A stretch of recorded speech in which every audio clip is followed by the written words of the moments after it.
Assalamu Walaikum. Hello friends, how are you? Welcome back to my another video. In this video, I am going to show you how to add more than one watermark in Microsoft Publisher. Let's get started. Firstly, we have to open a Publisher document. Now we want to add more than one watermark. Go to the View menu, select the Master Pages option, then go to the Insert menu, click the Picture option. Then choose a logo from our file and insert it. Then resize the logo. Then go to the picture format menu, click format picture. Then go to the picture section and increase the transparency 50%. Then click OK.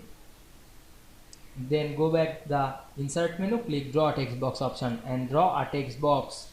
Then write anything on this text box.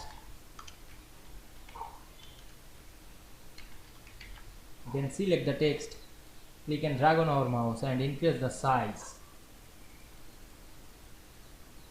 Applying the bold effect, you can change the color. Then move on the middle of this page. Then go back the master pages menu, click close master page. Now we can see we add more than one watermark very easily. I hope you enjoyed the video. Please like, comment, share and subscribe my channel. Thanks for watching.